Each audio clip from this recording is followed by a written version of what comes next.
আম্মু, আমাদের দোতলায় ভাড়াটি আসছে। আম্মু বলল, হ্যাঁ, উনি তোর আব্বুর বন্ধু। ঢাকা থাকতে আমাদের উনি অনেক হেল্প করেছেন। এতদিন তারা অন্যের বাসায় ভাড়া থাকতো, এখন তোর আব্বুই কালোদের নিয়ে এসেছে। ওনারা অনেক ভালো মানুষ। ওনার মেয়ে তো তোদের কলেজেরই টিচার। আমি বললাম, হুম। তারপর আমি আমার রুমে গিয়ে ফ্রেশ হয়ে নিলাম। তারপর নাস্তা খেয়ে নিজের রুমে গিয়ে ভাবলাম, 2 দিন হলো ম্যামের সাথে কথা হয়নি। আজকে একটু আইডিতে ঢুকি। যেই ভাবা সেই কাজ, তাড়াতাড়ি করে ফোনটা বন্ধ থেকে খুললাম। আর তখনই একের পর এক এসএমএস আর ফোন আসতে লাগলো। এসএমএস ছিল ম্যামের। এই 2 দিনের সব এসএমএস এর ফোন কল একসাথে ঢুকেছে। প্রায় 50+ এসএমএস আর 20+ কল।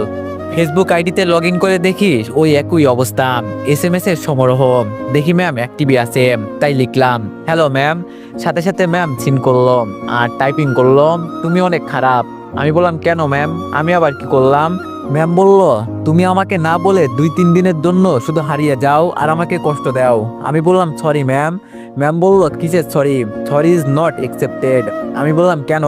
ম্যাম বলল, কারণ তুমি শুধু আমাকে অপেক্ষায় রেখে কষ্ট দাও। তুমি কি জানো না, এখন তোমার সাথে কথা বলা তোমার কবিতা আমার অভ্যাসে পরিণত হয়েছে।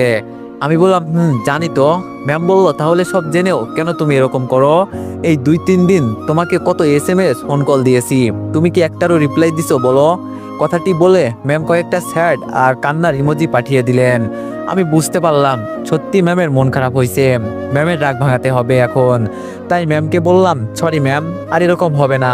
এবার কোথাও গেলে আপনাকে বলে যাব, প্রমিস। ম্যাম বলল, তোমার মিথ্যা প্রমিস করতে হবে না, যাও। আমি বললাম, মিথ্যা না, সত্যি এবার থেকে বলবো। ম্যাম বলল, আমি তোমাকে বিশ্বাস করছি না, যাও। আমি বুঝলাম এখনো ম্যাম আমার উপর রাগ আর অভিমান করে বসে আছে। তাই তার রাগ আর অভিমান ভাঙানোর জন্য বললাম, রাগ করে আছেন কেন বলুন না ম্যাম। আমি তো আপনাকেই মানি আমার প্রাণ। আপনার অভিমানে ভাঙে বুকের ঘর। হাসি খুশি মনটা হয় কেন জানি করুন। আপনার চোখে যদি পড়ে এক ফোঁটা জল, আমার আকাশটাই যেন ঢেকে যায় কালো ছল। আপনার ফোন না এলে নিঃশব্দে কাঁদি, দিনরাত মিলে যায় হারাই পথ খুঁজি। আপনি যে নীরব, বিশ্বটা থেমে যায়। আপনার অভিমানে হৃদয় ভেঙে যায়। একটিবার বলুন না, ভুলে গেলাম সব। আমি তো শুধুই আপনার, নেই কেন ঢল। কবিতায় আপনার ছায়া, গল্পে আপনার নাম, স্বপ্নে দেখা পাই শুধু আপনি ম্যাম। ভুল হলে ক্ষমা চাই হাত জোর করে, আপনার একটা হাসিতে আমার জীবন যেন ভরে। ভালোবাসি বলি না, তবুও মন জানে। ম্যাম, আপনি তো আছেন আমার হৃদয়খানে। কবিতাটা পড়ে ম্যাম হার্ট ইমোজি পাঠালেন।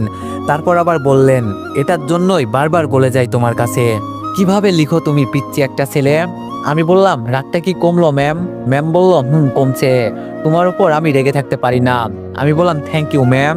এভাবে আরো কিছুক্ষণ কথা বলে ফোনটা রেখে দিলাম।